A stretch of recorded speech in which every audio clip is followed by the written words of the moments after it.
ladies and gentlemen, and welcome once again to the old CD Racoola Show.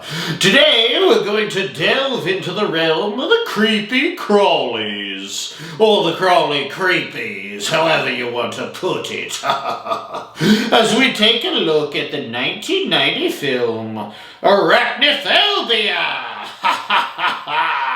Oh boy, a 90s horror film. Definitely love me some 90s horror. If you've been following the CD Racoola Show, and you most certainly should subscribe right this instant, you know that old CD puts great emphasis on names. I think a lot goes into the name of a film, novel, or video game. So tell me this, is Arachnophobia not a perfect name for this film? The actual definition of arachnophobia is an extreme or irrational fear of spiders. So yeah, it kind of works with this film, duh. The whole premise of this movie is an extremely poisonous and aggressive breed of spider from the remote jungles of Venezuela hitches a ride in a coffin, no less, to suburban America and begins terrorizing the small town, and it's up to the new doctor from the big city, played by Jeff Daniels, who just happens to be extremely scared of spiders, to save the day. Oh goody. This film was simple and straightforward, really. Man versus spider in an all-out battle for superiority. I don't know about you creatures out there in YouTube land, but when I think of spider horror, this 1990 Arachnophobia film is the first to come to mind.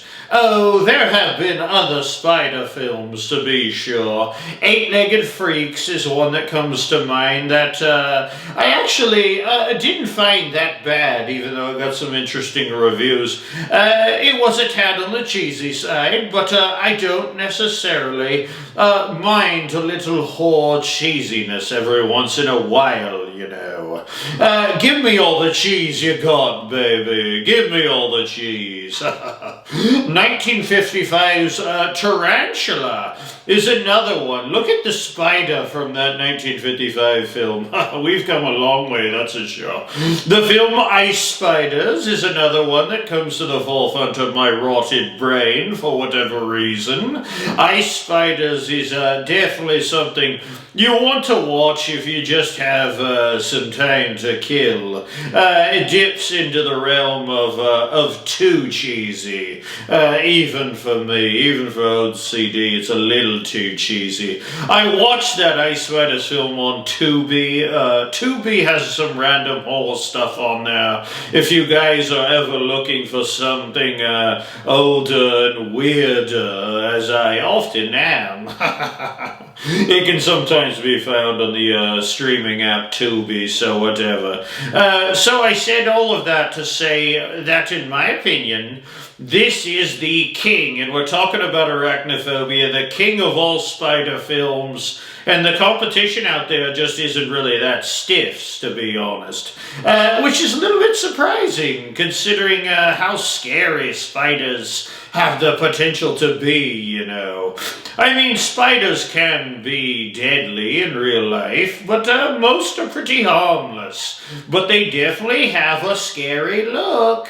Even if you are the biggest spider lover on the planet Earth, you have to admit they have a look. You have to admit it.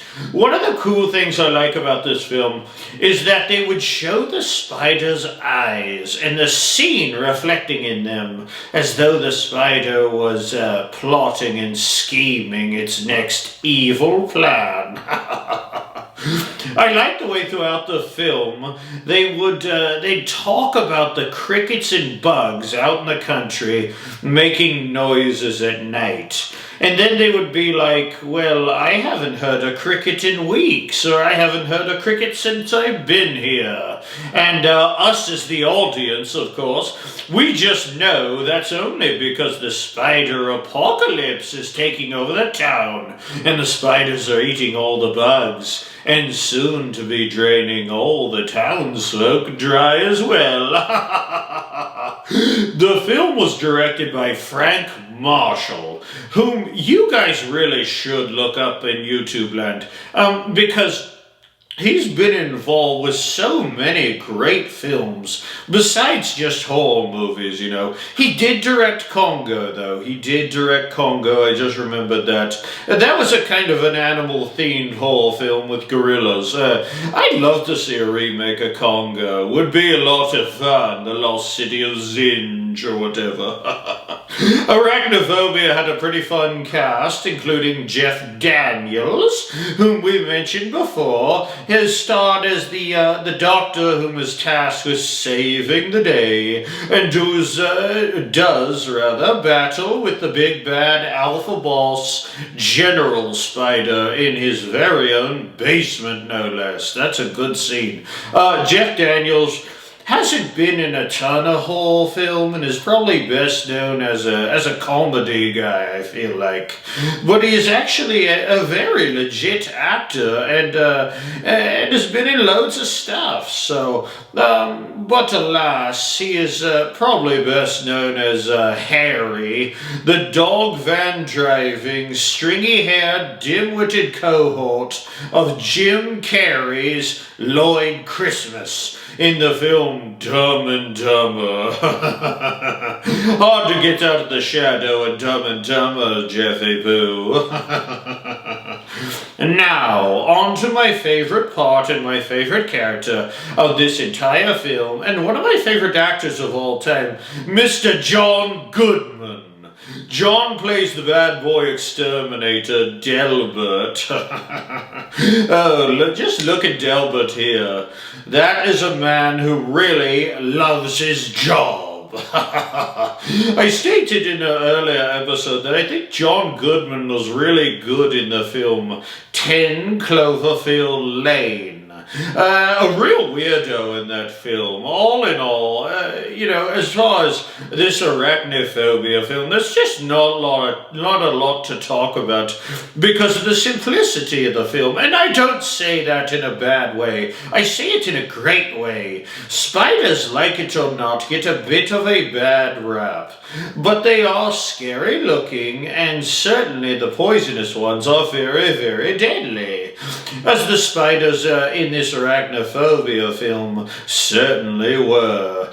Though this film definitely had a comedic element to it, I feel that it should get decent marks on the old scarometer, simply for the fact that, as I stated before, I feel that it is the king, the big dog of the spider films. I would like to take this time to thank you once again for joining me here on the CD Racoola Show, and if you could climb down out of your web and use one of your 8 arms to hit that subscribe button, I would be so excited. I would probably jump out of my 300-year-old stanky loafers. If you just subscribe, come on guys, you can do it. All kidding aside, please make sure that you do subscribe, because next episode we're delving into new territory as I review my first dinosaur horror film, 65. Should be a roaring good time. So remember, till next time, when you are relaxing in the bathtub, washing your dirty little human hands, or taking a nice big drink out of the outside hose, remember that the itsy bitsy spider crawled up the water spout. Oh boy, all this spider talk has me feeling like all those little legs are running all over my undead body. Ooh, it's tingly. Bye-bye for now. Oh.